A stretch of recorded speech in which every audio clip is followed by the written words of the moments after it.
Bismillahirrahmanirrahim. Alhamdulillah wassalatu wassalamu ala Rasulillah wa ala alihi wa sahbihi wa man tabi'ahu wa wala.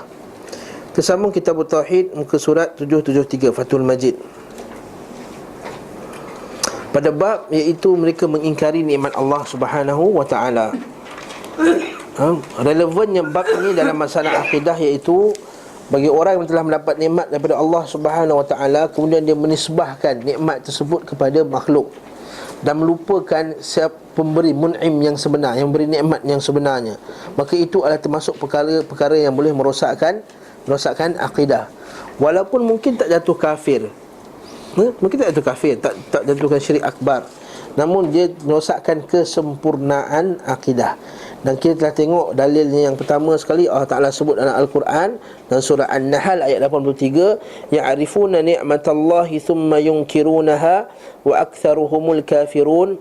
Mereka mengetahui nikmat Allah Subhanahu wa ta'ala, kemudian mereka mengingkarinya, dan kebanyakan mereka itu termasuk orang yang kafir. Dia boleh jadi kafir kalau dia menisbahkan nikmat itu 100% kepada makhluk. Contohnya, dia kata, macam mana kamu dapat kekayaan ni? Aku dapat kekayaan ni sebab feng shui yang aku buat dekat rumah aku. Kafirlah dia kalau dia kata macam tu. Contohnya, so apa kamu dapat jawatan ni? Sebab aku jumpa bomoh semalam, bomoh aku so amalkan air sekian-sekian, atau pakai tangkal sekian-sekian, maka aku pun dapatlah kerja tersebut. Maka ini kafir dia kerana telah menisbahkan nikmat itu 100% kepada makhluk. Namun sekiranya dia kata macam ni, dia kata Allah tak, kalau tidak ada fulan dan fulan, habislah aku. Niat dia sebenarnya Allah Ta'ala, tapi kadang-kadang sebab dia dah terlampau berterima kasih sangat kat orang tu, kalau tak adalah doktor ni, habislah aku dah. Yang ni dia panggil syirik lafzi, syirik lafaz. Syirik lafaz, bukannya syirik i'tiqad. Jadi syirik lafaz maksudnya lafaz dia tu salah. Tak, itu syirik juga, tapi syirik asghar, bukan syirik akbar, syirik asghar. Dia boleh jadi syirik akbar kalau dia betul-betul i'tiqad bahawa doktor itulah yang betulkan menjadikan dia, bagi dia kehidupan. Itu boleh jadi syirik besar. Namun kalau dia cakap dalam keadaan terlampau berterima kasih, kan? Macam kalau tak adalah kerajaan kita sekarang ni tak makan kita, contohnya. Macam setengah-setengah orang. Kerajaan kita lah, kerajaan Venezuela lah kita ni. Lain lah ni. Kata kalau tak ada kerajaan Venezuela ni, tak makan kita, tak ada pencen kita, contohnya. Yang ni kalau dia cakap i'tiqad bahawa kerajaan telah bagi kehidupan, macam kepercayaan umat-umat terdahulu pada raja-raja mereka, kan, seperti Raja Aztec dahulu. Dia kata raja ni adalah Tuhan, ialah wakil Tuhan dalam muka bumi. Yang ni syirik akbar. Jadi kalau dia kata apa, kata-kata tersebut terlampau berterima kasih, ialah hidup dalam susah apa semua, dapat BRIM Venezuela lah ni, bukan Malaysia punya. BRIM Venezuela dapat bantuan. Akhirnya selamat, lega aku, terima kasih lah. Kalau tak adalah kerajaan ni, anak aku tak sekolah, tak makan aku bulan ni, contohnya. Maka yang ni syirik asghar, kalau dia lupa kepada Allah Ta'ala. Kalau dia lupa kepada Allah Ta'ala. Jadi apa cara adab dia? Nak hilangkan lafaz, dia kata alhamdulillah, syukur kepada Allah Ta'ala. Dengan nikmat dia, Allah Ta'ala telah bagi kerajaan kita ni, bagi kita duit. Macam tu cara yang betul. Yang betul. Alhamdulillah, dengan nikmat Allah Ta'ala dia jadikan doktor ni boleh bagi aku sembuh, bagi aku ubat yang boleh menyembuhkan. Macam tu. Yang Fali cakap tu, yang doktor ni cakap apa? Ada puji doktor nak kata apa? Kalau dia puji kat doktor macam tu, Dia kata doktor ni tolong saya, doktor yang ini. So, doktor yang dengar tu nak kata apa sebenarnya? tak kata ba'dallah, selepas Allah Ta'ala, bukan saya. Saya ni pun kebetulan ubat yang saya bagi tu jadi berkesan kat Tuhan. Banyak lagi orang lain saya bagi ubat mati. Oh, dia takut. Tak adalah gurau Tak, maksudnya ada juga orang saya bagi tak mujarab, tapi yang Allah Ta'ala bagi biasanya mujarab lah, alhamdulillah kata. Maksudnya dia tidak menisbahkan 1% kat dia. Setengah-setengah orang, setengah doktor yang kafir, kan, dia tak nak menafikan dia tu semuanya dia. Ialah sebab tu faktor kewangan, faktor bisnes apa semua tu, kan. Jadi kalau kita doktor yang beriman, misalnya saya pernah jumpa sekali kat Madinah lah, Mustashfa Al-Ansar. Kalau orang yang sakit dekat maksud saya tahu orang sakit akan dekat Mustashfa Al-Ansar, Hospital Ansar ni. Pak cik tu sakit dah, memang dah gigil lah. Kalau bila dah baik tu, terima kasih lah tu, saya terjemahkan lah, terima kasih semua. Tak, ba'dallah gitu. Allah Ta'ala, banyak zikir, banyak sedekah apa semua, alhamdulillah. Itu kalau ustaz tu, kalau ia doktor, dia bagi ceramah, lagi orang dengar daripada ustaz bagi ceramah. Betul tak?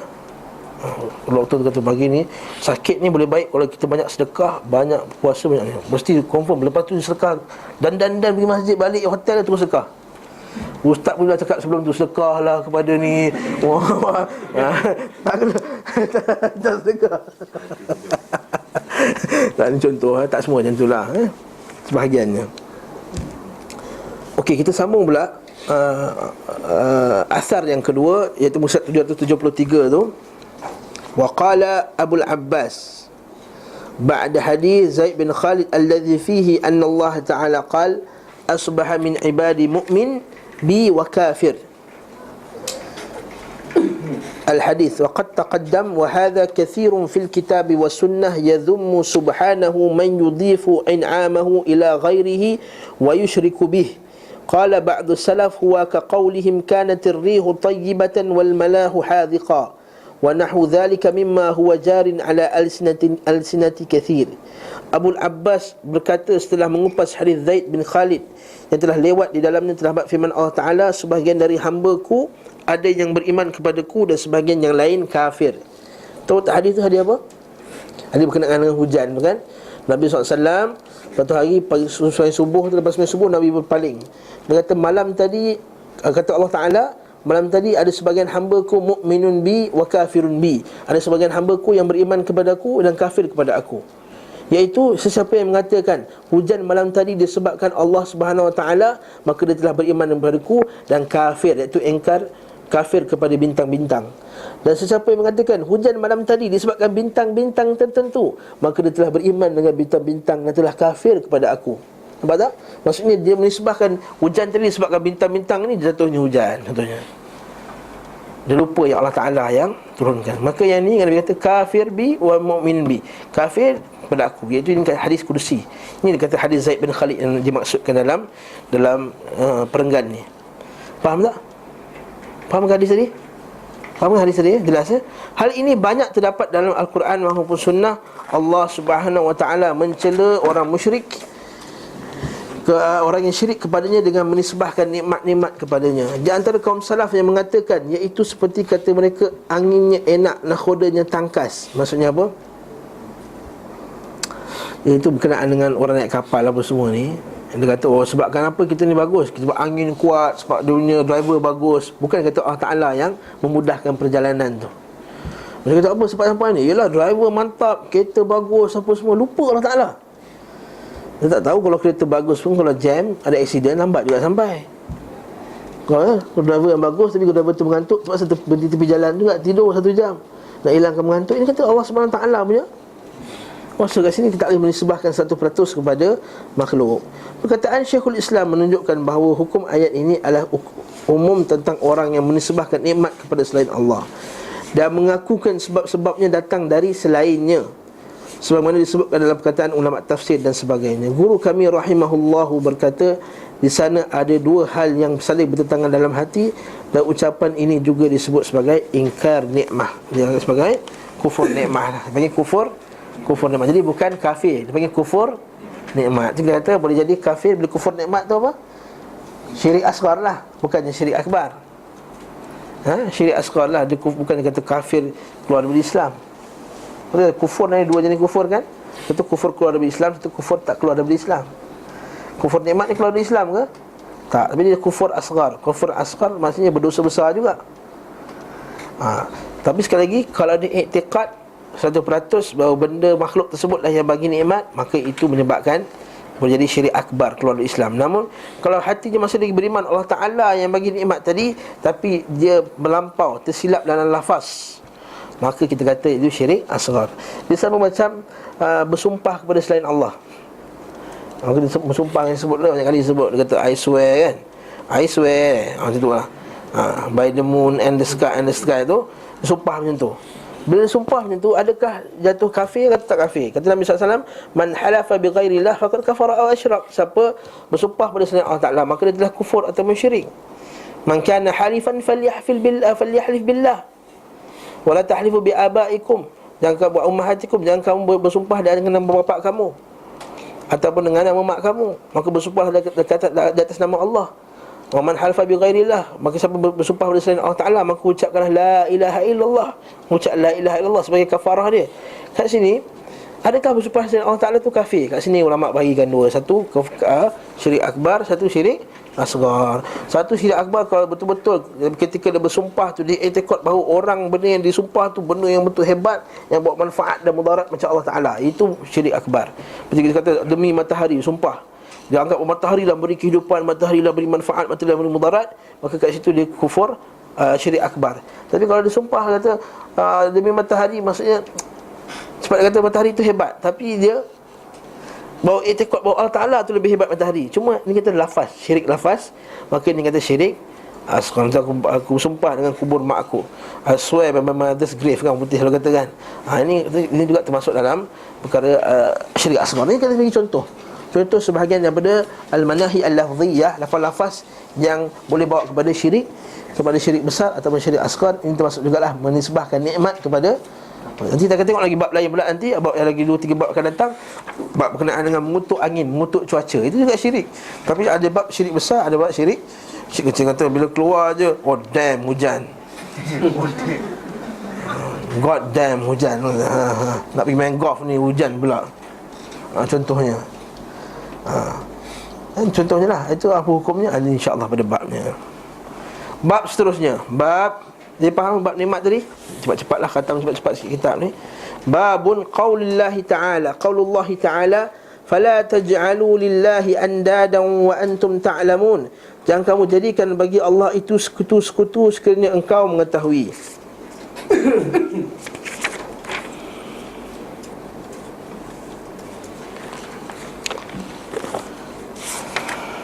Qala Ibnu Abbas. Dia baca Arab dulu, ambil barakah baca Arab dia. Al-andad huwa syirk. Kata terjemahannya, andad itu adalah perbuatan syirik. Andad ni maksudnya sekutu. Andad akhfa min dabibin namli, lebih halus. Dia kata lebih sulit untuk dikenali. Akhfa berarti khafi. Khafi itu tersembunyi, lebih tersembunyi daripada an-namlah, dabibin namli, semut kecil.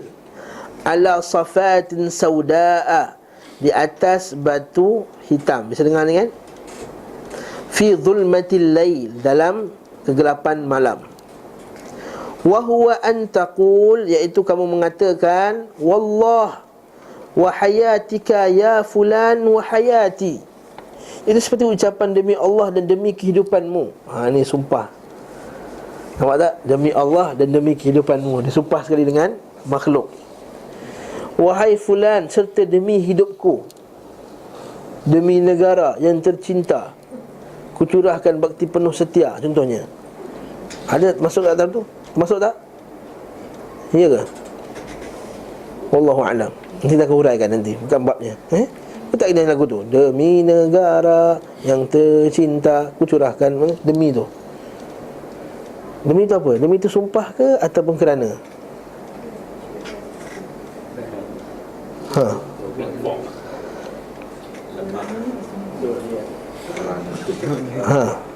Kalau kerana negara, kucurahkan bakti penuh setia.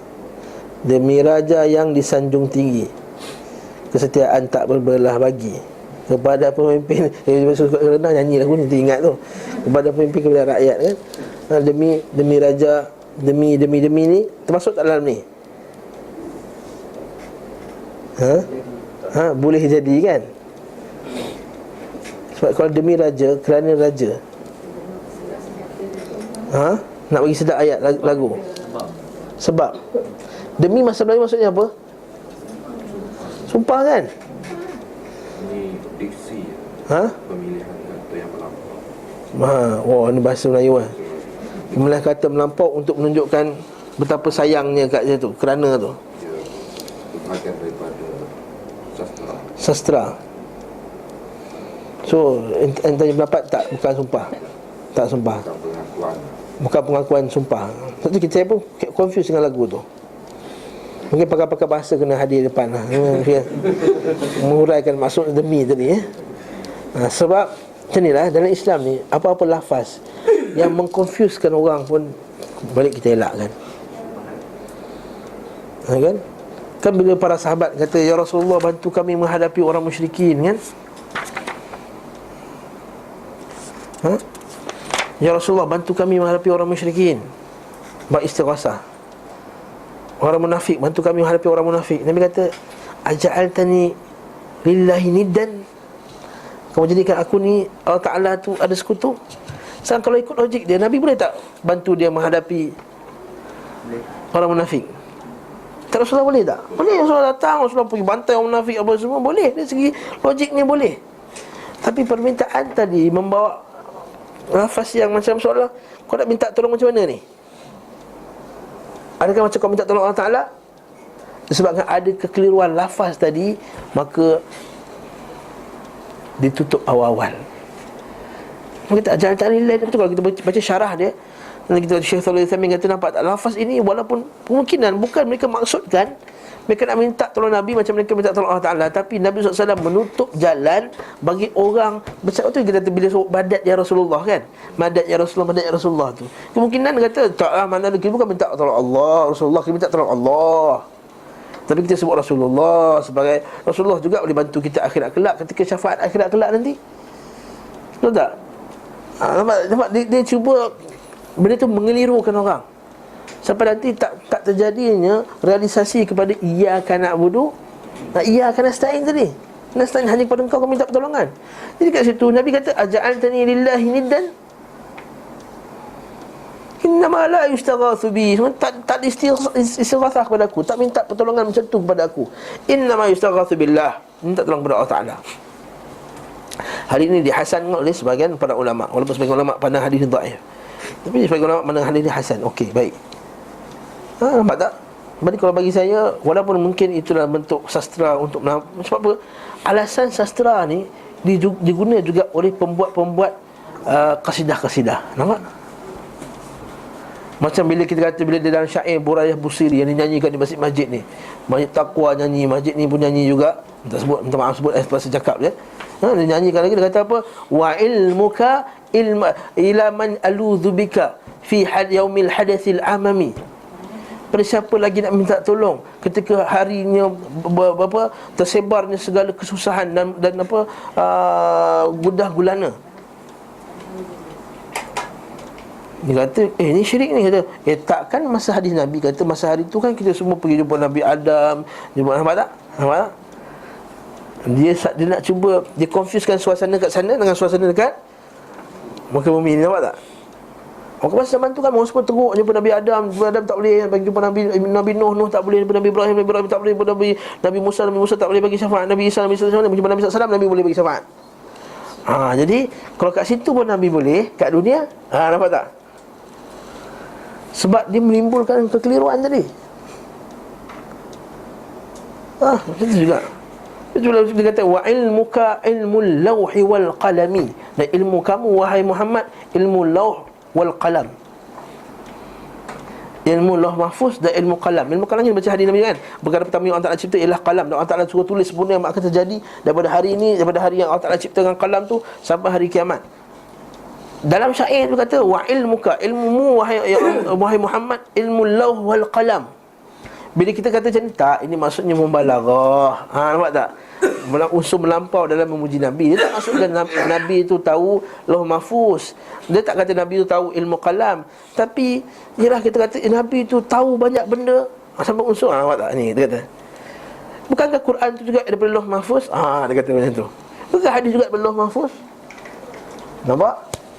Berarti kita kata mubalaghah ni, kalau dalam benda nak puji manusia, pujilah.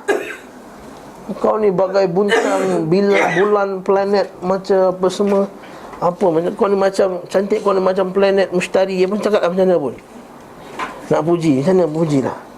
Tapi bila ada terkait akidah, kita elakkan lafaz-lafaz yang boleh bawa keliru tadi. Jadi kalau boleh tak payahlah. Ustaz, your niat say demi negara I fight, demi negara, and you die fighting with that lafaz, with that constitute as your niat, everything you do is your niat. So demi negara I fight, then you die during your fight, is it? Sebenarnya patah balikkan niatnya. Allah Ta'ala tahu niatnya. Betul hadis Aisyah radhiyallahu anha, Nabi kata, Aisyah kata, yukhsafu awwaluhum wa akhiruhum. Bila datangnya azab Allah, yukhsafu min awwalihim wa akhirihim. Akan bila datang azab Allah akan dihancurkan semua daripada nanti ada Abraha datang serangan. Aisyah kata dibunuh, Nabi kata dihancurkan daripada awal yang akhir. Askar yang pertama dan depan sekali yang pergi serang, yang belakang-belakang pun kena juga. Aisyah kata, ya Rasulullah, dan juga ada aswaquhum, ada orang yang pergi pasar-pasar, pergi apa semua kena juga masa time tu. Nabi kata, innama yub'atsuna ala niyyatihim. Setiap manusia itu dia akan dibangkitkan dengan niat-niat mereka sendiri. Jadi kalau mungkin lafaz dia kata apa, kita bukan nak hukum atas niat dia. Niat tu Allah Ta'ala punya kuasa, tapi lafaz tu yang kita pertikaikan. Kalau boleh tak pakai lafaz tu. Ya? Setuju tak setuju? Tak setuju tak apalah.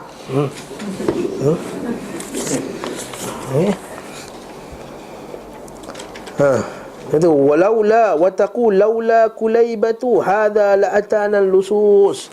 Kalaulah bukan kerana anjing ni, tentu didatangi pencuri itu. Nampak? Ini Ibn Abbas yang tafsir ayat ni, bukan saya tafsir. Walaula al-battu fi ad-dari la atana lusus. Kalau bukanlah kerana angsa, kan, angsa juga boleh halau datangan, boleh halau pencurian. Bukan bising dengan angsa.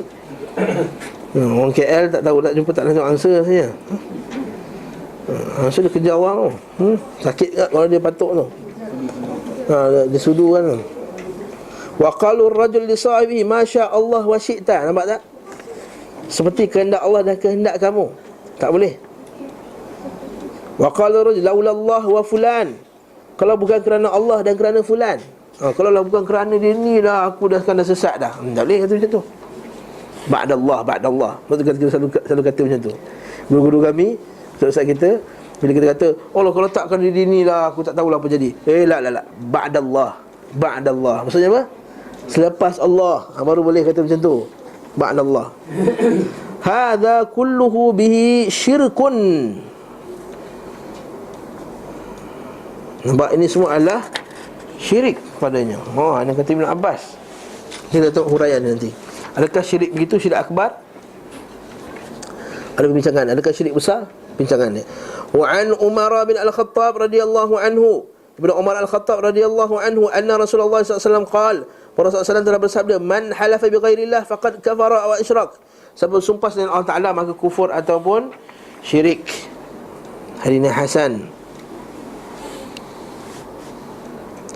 Ibnu Mas'ud radhiyallahu anhu berkata, qala Ibnu Mas'ud, la ay ahlifa billahi kadhiban ahabbu ilayya min an ahlifa bi ghairihi sadiqa. Iaitu la an ahlif, aku bersumpah bohong atas menyebut nama Allah, lebih aku sukai daripada sumpah yang betul tapi sebut nama lain. Nampak kata apa? Aku sumpah atas nama Allah tapi bohong. Demi Allah, aku buat sekian-sekian tapi sebenarnya bohong. Kata Ibn Mas'ud, lebih aku suka daripada dia sumpah atas nama selain Allah. Aku sumpah demi planet Mushtari, yang aku tak mencuri. Betul sumpah dia tu, tapi sumpah yang lain. Kata Ibn Mas'ud, sumpah bohong lagi bagus daripada. Sedangkan sumpah bohong, apa hukum dia? Salasatun la yukallimuhumullah wa la yanzuru ilaihim yaumal qiyamah wa la yuzakkihim wa lahum adzabun alim. 3 golongan yang Allah Ta'ala tidak akan bercakap dengan dia. Wa la yanzuru ilaihim yaumal qiyamah, Allah Ta'ala tak akan lihat dia. Wa la yuzakkihim, Allah Ta'ala tidak akan menyucikan dia daripada dosa-dosanya. Wa lahum adzabun alim, dan bagi mereka azab yang pedih. Antaranya ialah syahadatuz zur, saksi palsu, sumpah palsu. Nabi SAW kata, Nabi kata, jauhilah kamu akan dosa-dosa besar. Kan? Dia tanya apakah dosa-dosa besar itu? Nabi kata, syirik kepada Allah, derhaka ke mak ayah. Nabi mula sampai baring, sampai ketiganya Nabi duduk tegak. Dan saksi palsu. Nabi ulang banyak kali sampai para sahabat kata, bila Rasulullah nak berhenti ni? Nabi ulang kata, hati-hati palsu, hati-hati sumpah palsu, jangan saksi palsu. Nampak tak? Dosa besar tak tu? Tapi apa kata Ibn Mas'ud? Aku bersumpah atas nama Allah yang bohong. Lebih aku sukai daripada sumpah selain Allah Ta'ala dan walaupun benar. Maksudnya apa? Sebab sumpah selain daripada Allah Ta'ala hukumnya syirik. Dan syirik itu lebih besar daripada mana-mana dosa dalam dunia ni. Nampak ni para sahabat faqih, dia faham masalah ni. Dia tahu mana nak timbang tara tu. Setengah orang tak faham masalah ni, tak boleh nak timbang tara. Hudzaifah radhiyallahu an Nabi sallallahu alaihi wasallam qala la taqulu ma syaa Allah wa syaa fulan walakin qulu ma syaa Allah thumma syaa fulan. Daripada Hudzaifah radhiyallahu anhu bahawa Rasulullah SAW bersabda, jangan mengatakan atas kehendak Allah dan kehendak fulan. Macam mana petang jadi pergi Tesco? Kalau engkau berkehendak dan Allah Ta'ala berkehendak. Kalau Allah Ta'ala nak dan kalau engkau nak. Tak boleh kata macam ni. Tapi katakanlah atas kehendak Allah kemudian kehendak fulan. Kalau ustaz sikit je beza dia. Kecil je beza. Apa masalah kecil-kecil mana nak bertikai kan. Ni ada golongan ni Wahabi ni suka bincang macam benda kecil. Ni hadis Nabi macam benda kecil tak? Summa dengan wa je. Wa dan summa kemudian. Wa dengan summa 1, 2, 3 perkataan je. Kecil tak kecil? Tengok pada huruf tu kecil lah, tapi dari segi akidah tak kecil. Tu hati-hati. Betul, alhamdulillah ahli sunnah ni dia pertahankan, dia tengok benda-benda ni walaupun kecil. Mengenai akidah dia akan jaga, menutup jalan kepada kesyirikan. Ini kata Nabi tadi. Saya kata Nabi, nampak tak? Lafaz tadi dan tadi, walaupun mungkin orang yang mengucapkannya tak niat, yang maksudnya dia tu sama kehendak dengan Allah, tapi lafaz tadi membawa orang kepada confuse, kepada kekeliruan. Takut nanti orang yang jahil di kalangan kita anggap benda tu sama. Faham ke ni? Diriwayatkan daripada Ibrahim An-Nakhai bahawa ia melarang ucapan aku berlindung kepada Allah dan kepadamu. Tak boleh, itu pun tak boleh. Tetapi bolehkah ucapan aku berlindung kepada Allah kemudian berlindung kepadamu? Serta ucapan kalau bukan kerana Allah kemudian kerana si fulan. Janganlah anda mengatakan kalau bukan kerana Allah dan kerana si fulan.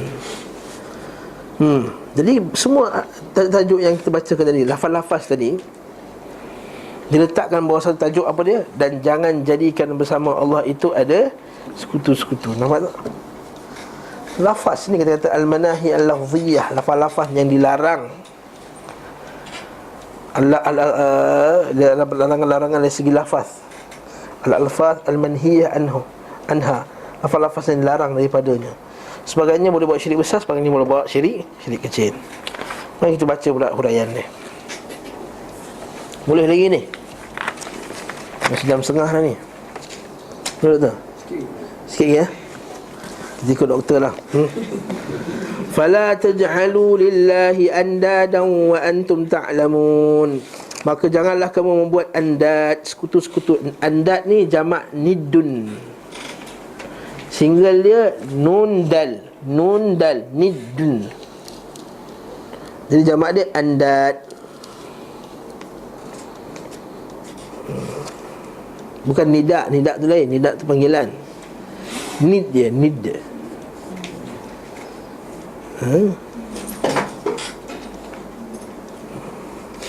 Di kawan sekolah saya ada seorang perempuan ni, orang panggil nid. Sekutu. Anda wa antum ta'lamun. Kata an-nid artinya sekutu dan tandingan, kata penulis kitab ni. Adapun menjadikan tandingan untuk Allah ialah dengan mempersembahkan bentuk-bentuk ibadah dan sebahagian darinya kepada selain Allah. Maksudnya bila kita kata menjadikan bagi Allah Ta'ala tu sekutu, maknanya jadikan ibadah tu kepada Allah. Faham ya? Seperti perilaku penyembah berhala yang meyakini bahawa orang yang berdoa dan berharap kepadanya akan mendapat perlindungan, mendapat manfaat atau perlindungan atau syafaat. Macam kita orang jahiliah dulu, dia sembah berhala tu dengan harapan bahawa berhala tu dapat bagi syafaat di akhirat kelak. Seperti Allah Ta'ala sebut dalam surah Az-Zumar tu kan, ma na'buduhum illa liqarribuna ila Allah zulfa. Ayat ini dalam konteks firman Allah. Allah Ta'ala berfirman, Allah Ta'ala firman ayat ni,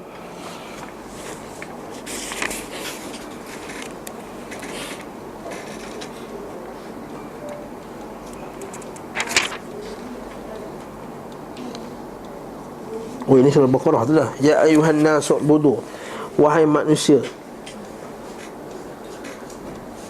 sembahlah wa'budu rabbakumul ladzi khalaqakum wal ladzina min qablikum. Sembahlah orang yang menciptakan orang-orang sebelummu agar kamu bertakwa.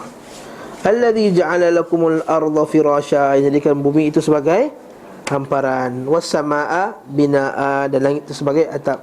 Wa anzala minas samaa'i maa'a, dan turunkan dari langit itu hujan. Wa anzalna minas samarati samarati rizqan lakum, maka jadikan bagi kamu macam-macam buah daripada air laut hujan tadi. Fala taj'alu lillahi andad, maka janganlah kamu jadikan bagi Allah Ta'ala itu sekutu. Imam Ibn Kathir rahimahullah dalam tafsirnya sebut, Abul Aliyah berkata, Abul Aliyah ni tabi'in, Abul Aliyah Ar-Rayyahi nama dia, janganlah kamu menjadikan sekutu-sekutu untuk Allah, maksudnya tandingan-tandingan. Begitu pula dengan perkataan Ar-Rabi' bin Anas, Qatadah, As-Suddi, Malik Ismail bin Khalid. Ini maksud tafsiran.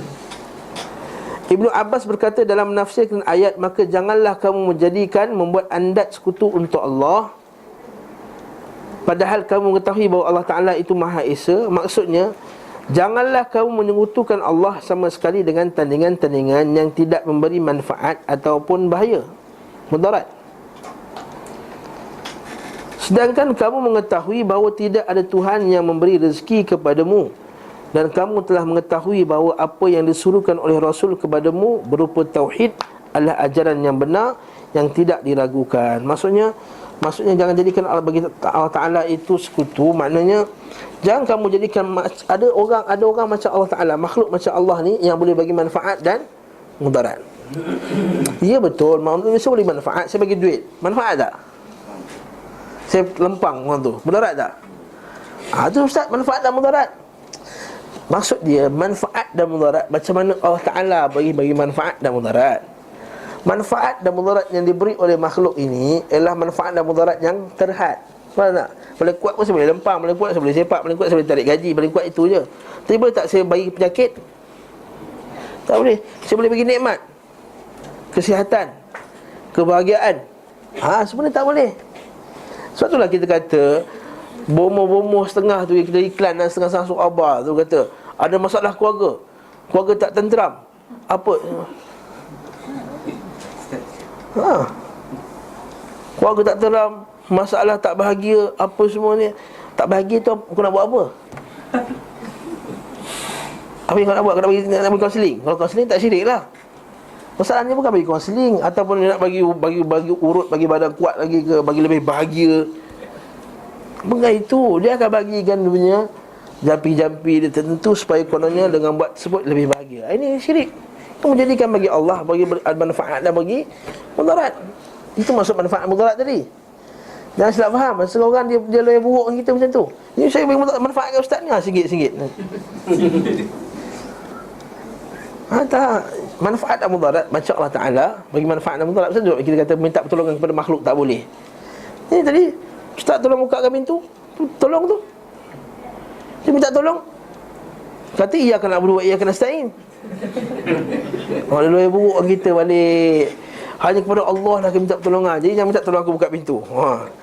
Sebenarnya dia malas nak buka, tapi dia bagi alasan tu. Kan? Bang tolong buang sampah. Awak ni iyyaka na'budu wa iyyaka nasta'in. Tak minta tolong kepada makhluk dalam perkara dalam kemampuan makhluk itu tak jatuh syirik. Maksudnya minta tolong kepada makhluk dalam luar kemampuan makhluk itu yang dimaksudkan tadi. Yang luar ikhtisas, yang khusus kepada Allah Ta'ala saja buat benda tadi. Kalau kita bagi kepada makhluk juga, maka itu yang dikatakan syirik tadi. Faham tak? Jadi jadikan sekutu tadi. Diriwayatkan dari Qatadah dan Mujahid. Ada dua ni anak murid Ibn Abbas. Janganlah kamu membuat andad sekutu untuk Allah. Mereka mengatakan, yakni tanding-tandingan berupa orang yang kamu taati dalam bermaksiat kepada Allah. Lebih jelas ni, lagi bahaya. Maksudnya kalau kamu taat seseorang itu dalam membuat maksiat kepada Allah, maka kamu dah jadikan orang tadi sekutu bagi Allah. Dekat sinilah sebagian para ulama sebut, membuat maksiat itu ada padanya unsur syirik. Walaupun dia tak jatuh syirik akbar, dan itu tapi padanya ada unsur syirik. Kat mana unsur syirik? Itu bila dia buat maksiat, dia patuh kepada hawa nafsu dia dalam buat maksiat, nampak tak? Dan hadis kata apa? Yakni menjadikan orang yang kamu taati dalam bermaksiat kepada Allah. Dan kita taat siapa? Taat orang, taat pemikiran, taat fulan dan fulan, dan termasuk juga taat apa? Hawa nafsu dia sendiri.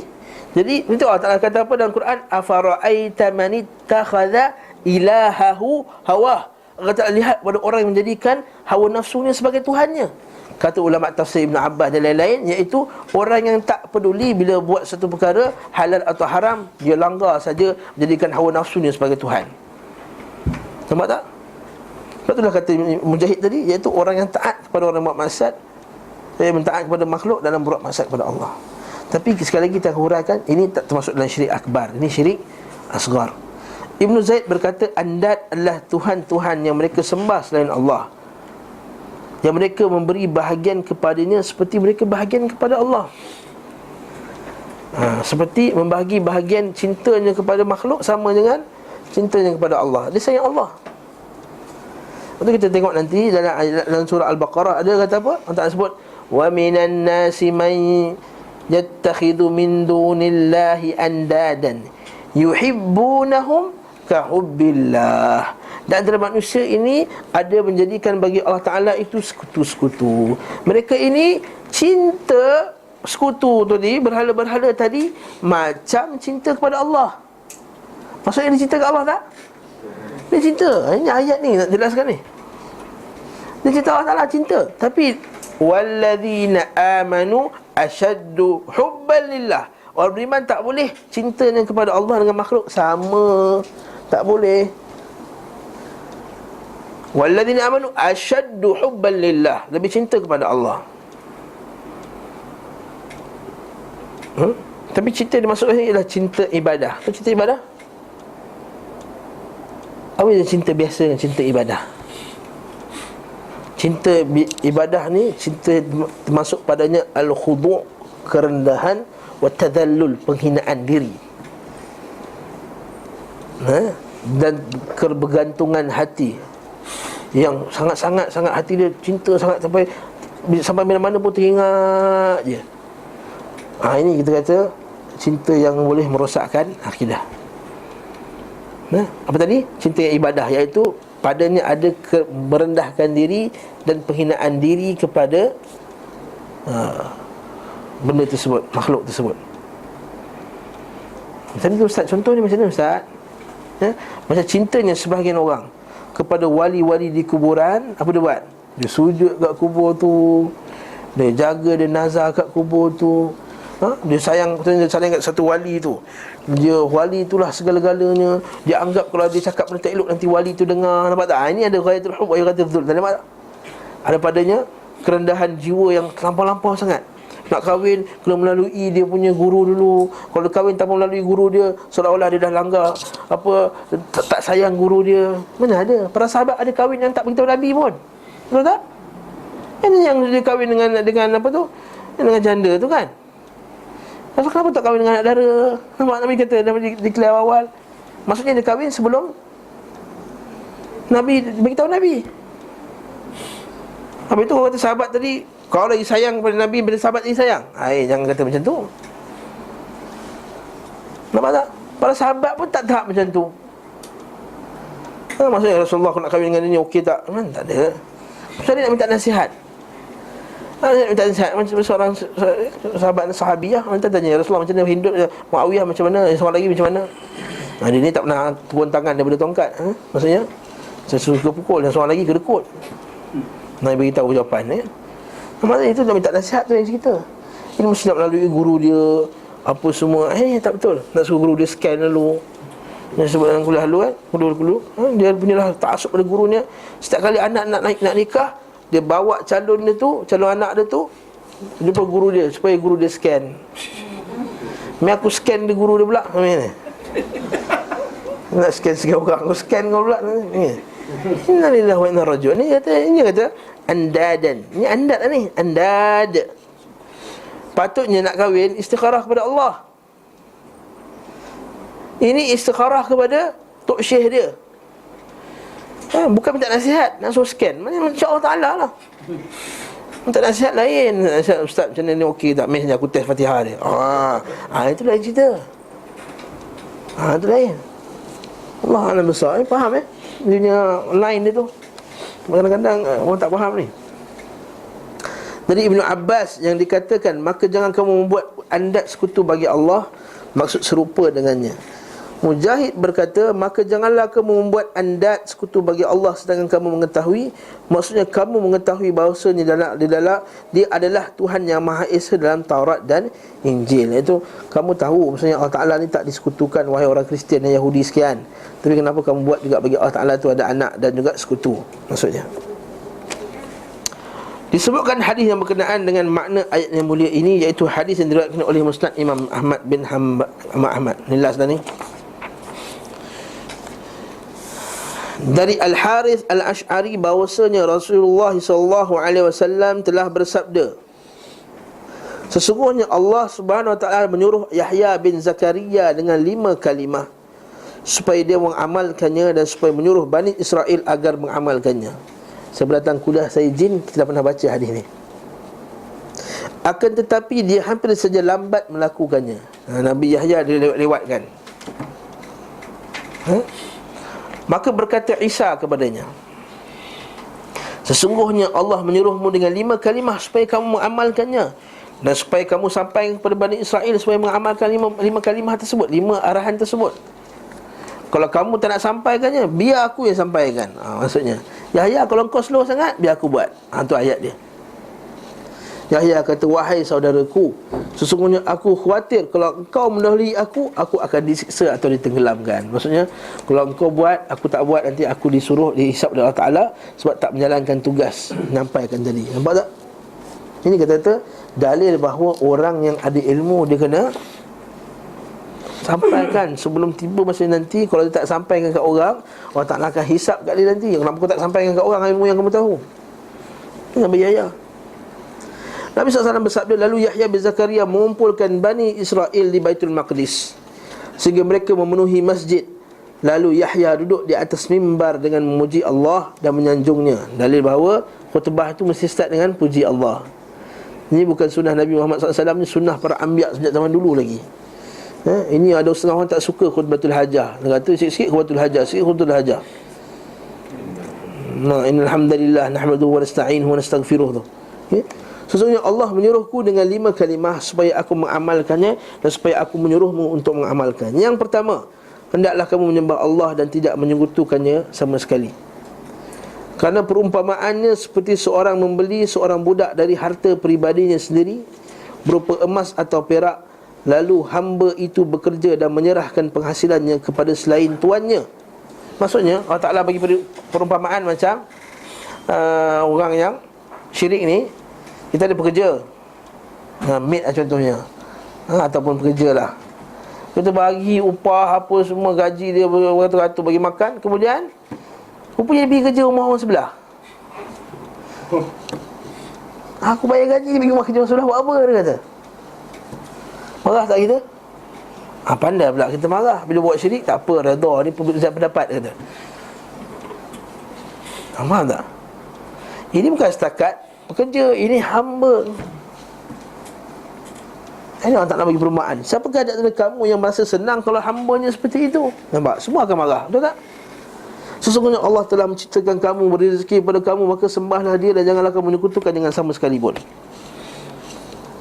Dia menyuruhmu salat dan sesungguhnya Allah menghadapkan wajahnya kepada hambanya selama hamba itu tidak berpaling.